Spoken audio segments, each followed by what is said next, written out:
Hello everyone, welcome to another brand new edition of Diecast Emporium. In today's video, we're going to take a look at yet another new release from Brekina in their vintage truck series. This is the Mack B-61 Tractor in the Fire Department livery. This is the first livery to be released along with this model. Later on, we can hopefully expect to see several different owner-operator liveries in various colors. And then also by the time this video premieres, I think it'll be pretty well known in public knowledge that they also obtained the John Deere license, and they'll have a couple of these trucks offered in John Deere colors, a predominantly green truck and then a predominantly yellow truck. Okay, let's take a look at the packaging as we begin the unboxing, as we always do. There's the truck inside the clear window design, Brekina Automobile, HO 187 scale. You can see that bottom left of your screen. Here's what the front looks like. Note the gap in the packaging towards the bottom. That's where the side view mirrors come. Back you have warning labels, all your copyright information, the fact that this is once again an adult collectible, not recommended for anybody under the minimum age of 14. Finally, on this side flap, we can see the article number 85981, Mack B-61 Fire Department Livery. Okay, let's get this thing out of the box.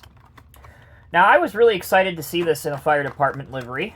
Here's the mirrors, because I intend for this tractor to pull my vintage tiller aerial ladder trailer, tractor-drawn aerial, and obviously I needed a tractor for that. So this will be the tractor that pulls that. We're going to find out live on camera if the Bush America La France tiller truck actually works, actually fits. But first, here's the truck out of the box. The only assembly that you have to do is, of course, fit the mirrors on, so I'm going to do that. When we come back, we'll have the model on the spin table and take a much closer look at it. Alright, welcome back, everyone. So now I have the mirrors on the truck. As with most Brekina truck models, I have found, in my experience, that it does help to add a little bit of modeling putty or just a tad bit of some clear glue to set the mirrors in place, because they are very loose-fitting, and pretty much with any handling at all, they're going to pop out. So that's what I've done with this. I put a little bit of some clear glue just so that the mirrors will sit and stay as they should. Okay, looking over some of the details. Again, my pointer is still MIA. Who knows? It might be on vacation somewhere in Mexico for all I know. But anyway, we'll use a Sharpie marker. You can see that it does have the black additions on the bumper. The wheels are really well done, and the hubs are even more impressively done. I really like the chrome beadlock around the outer edges of the rims. I think that looks really good. Mack can be found on the top portion of the black bumper, and there's the famous Mack Bulldog as well, along with two forward-facing lights. Chrome pieces include the grille, the mirrors, the air horns, and the exhaust, along with a very small diamond-plated texturing towards the black fifth wheel. As for decos, we can make out Fire Department and then the number 10. That's really about the only deco that can be found on this truck. Again, if you were watching just a moment ago during the unboxing chapter, you will now know that if you don't want one of these in Fire Department livery, they will be coming out in other owner-operator liveries here within the next couple months or so, and 2 of them will be in John Deere OEM colors. All right, so that's the details and the decals. Now you've gotten a really good up-close look at the truck. What I'm going to do now is I'm going to remove the spin table, and we'll test out the functionality and see other display options that can be found with this model. Alright, for functionality, it's pretty simple. We just have wheels that roll, and they do roll pretty well. There is no working steering. Here's a good look at the underside of the chassis if you want to see that, and you can see that the front steering has not been modeled with this truck.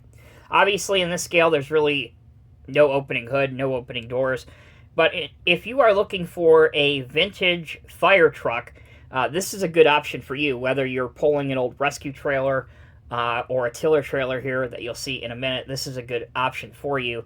The fifth wheel also has no movement. It doesn't even tilt up or down very well, at least mine doesn't. And if you notice the hole, it's perhaps a little bit shallower than I would like to see, but it should accommodate this Bush TDA aerial here just fine. So let's go ahead and do that. Here is the Bush 1968 La France ladder. This one is just the generic Fire Department livery. There are ones with company, or I should say there are some with city logos on them.